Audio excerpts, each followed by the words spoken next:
Hello everyone, dear students. Today our next topic is what is an ideal fuel. Ideal fuel क्या होता है? A fuel which is available at a lower price, burns easily at a moderate rate and also has a high calorific value is better than other fuels. अब देखिए fuels को पहचानने के लिए उसके अंदर क्या होना चाहिए, वो एक लोअर प्राइस पर अवेलेबल हो, आसानी से जल जाता हो, एक मॉडरेट रेट के ऊपर भी, एंड उसकी कैलोरिफिक वैल्यू जो है वो भी काफ़ी हाई होनी चाहिए दूसरे फ्यूल्स के according. However the following factors are also taken into consideration while selecting a fuel. अब देखिए हमको कौन कौन से फैक्टर्स ध्यान में रखने चाहिए जब हम एक फ्यूल को सिलेक्ट करते हैं. Number 1, proper ignition temperature. उसका जो टेम्परेचर इग्निशन टेम्परेचर होता है प्रॉपर होना चाहिए. Low content of non volatile matter which remains behind as residue. मतलब जो नॉन वोलेटाइल मैटर का जो लो कंटेंट है जो होना चाहिए कैसा आपका, यानी कि जब वो जल जाए, जलने के बाद जो रेसिड्यू हो उसका वो लो हो, बहुत ज़्यादा रेसिड्यू उसमें नहीं होना चाहिए.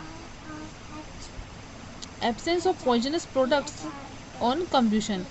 और जब उसको जलाने पर भी कोई हार्मफुल उसके अंदर जो गैसेस वगैरह हैं वो भी रिलीज नहीं होनी चाहिए, यानी कि जो पॉइजनस प्रोडक्ट होते हैं उनकी एब्सेंस उस फ्यूल के अंदर होनी चाहिए.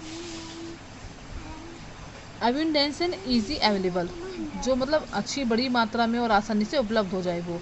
लो cost of transportation and ease of storage, जिसको स्टोरेज करने में ईजी हो, ट्रांसपोर्टेशन के लिए उसकी कॉस्ट भी लो होनी चाहिए, कम होनी चाहिए. People should be encourage to make use of alternative fuels like CNG instead of conventional fuels like diesel and petrol. अब देखिए लोगों को एनकरेज होना चाहिए, समझना चाहिए इस चीज़ को, to make use of alternative fuels कि किस फ्यूल के बदले में कौन सा फ्यूल यूज़ कर सकते हैं. जैसे CNG को हम किसके बदले में यूज़ कर सकते हैं, डीजल और पेट्रोल की जगह पर हम CNG का यूज़ कर सकते हैं. CNG stands for compressed natural gas. CNG क्या है, एक कंप्रेस्ड नेचुरल गैस है. गैस की फुल फॉर्म होती है compressed natural gas. It is one of the most preferred alternatives as it is a low in pollutants, high in calorific value and heat yield.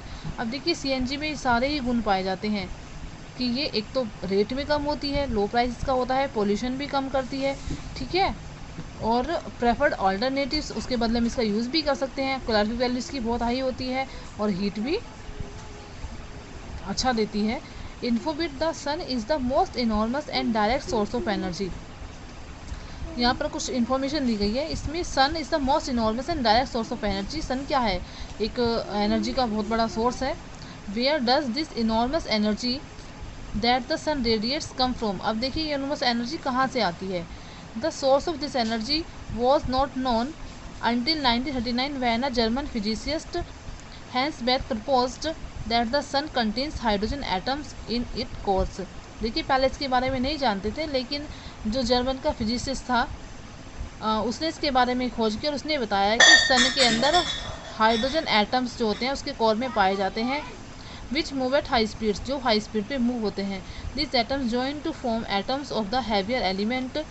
जब इन atoms को join कर दिया जाता है, जब इनके एटम्स जॉइन हो जाते हैं तो to form atoms of a heavier element, तो ये एक हैवियर एलिमेंट को बनाते हैं.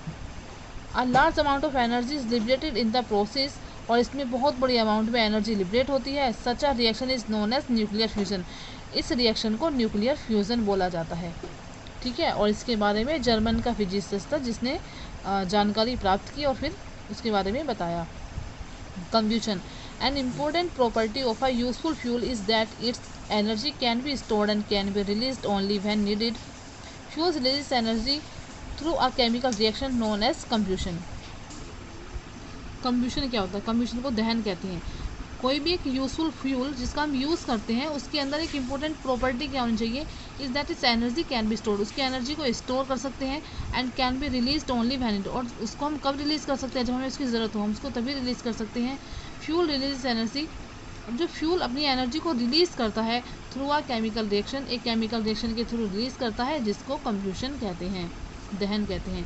What is combustion. अब कंब्यूशन क्या होता है. Do you remember the activity of burning a magnesium रिवर where bright light was emitted and magnesium oxide was formed as white ash. क्या आपको याद है की जो एक्टिविटी थी बर्निंग वाली, जिसमें मैग्नीशियम रिबन को जलाया जाता है। जब उसको जलाया जाता है, where bright light was emitted, तो उसमें से बहुत तेज रोशनी वाली एक लाइट एमिट होती है। And magnesium oxide was formed, और राख के रूप में, उसमें ऐश के रूप में या रेसिड्यू जो होता है उसका, वो मैग्नीशियम ऑक्साइड के रूप में फॉर्म हो जाता है। You must have notice how your neighbourhood washerman iron clothes, आपने देखा होगा, ये भी नोटिस किया होगा कि जो आपके पड़ोस में या कोई भी वॉशरमैन है, वो कपड़ों को जब आयरन करता है, he fills the iron with charcoal pieces, तो वो आयरन के अंदर चारकोल के पीसीज भरता है। And light of fire to them, और उसमें फिर एक तिली जला देता है। The black charcoal pieces catch fire and turn red but do not give out any smoke, तो वो चारकोल क्या होता है, वो चारकोल के पीसीज जलने के बाद वो आग को पकड़ लेते हैं, और जलने के बाद वो रेड कलर में चेंज हो जाते हैं। But do not give any smoke, लेकिन कोई धुआं वो नहीं देते हैं। You must have also seen your mother light a burner of the cooking gas, आपने देखा होगा कि जब आपकी मम्मा भी किचन में काम करती हैं और गैस को जलाती हैं, तो आप वहाँ से भी कोई धुआं नहीं निकलता है। वो do all the above activities have in common, तो ये तो कॉमन सी एक्टिविटीज़ है जो आपने देखी होंगी अपनी लाइफ में। यहाँ पर आप देखिए, burning coal in iron, iron के अंदर एक कोयला चल रहा है और ये बिल्कुल रेड कलर का हो गया, और कोई खास इसमें से स्मोक भी, धुआं भी नहीं निकलता है। In all these activities burning of a substance take place with the emission of heat and light, इन सभी एक्टिविटीज़ में क्या होता है कि जब हम किसी पदार्थ को जलाते हैं तो वो क्या करता है, take place with the emission of heat, मतलब कितनी बड़ी मात्रा में हीट निकलती है उसमें से, और लाइट भी प्रेजेंट होती है। The substance react with the oxygen in air to produce heat and light, जब ये सब्सटेंस रिएक्ट करता है हवा के अंदर जो ऑक्सीजन होती है उसके साथ जब ये रिएक्ट करता है, तो उसी की वजह से ये हीट और लाइट प्रोड्यूस करता है। यह हम सब जानते हैं कि जब किसी भी चीज़ को जलने के लिए हमको ऑक्सीजन की आवश्यकता पड़ती है, अगर ऑक्सीजन नहीं मिलेगी तो वो हमारा ऑब्जेक्ट जलेगा नहीं। This chemical process in which a substance react with oxygen to produce heat and light is called combustion, इसी केमिकल प्रोसेस जिसमें एक सब्सटेंस रिएक्ट करता है ऑक्सीजन के साथ और प्रोड्यूस करता है हीट और लाइट, इसी को ही कम्ब्यूशन कहा जाता है। It is a type of oxidation reaction where the fuels react with oxygen, इसलिए इसको ऑक्सीडेशन रिएक्शन कहते हैं, क्योंकि यहाँ पर ऑक्सीजन के साथ हमारा जो ऑब्जेक्ट है वो रिएक्ट करता है। Where the fuel react with oxygen however there is a slight difference between the two, इनके अंदर क्या होता है, स्लाइट डिफरेंस होता है टू के बीच में।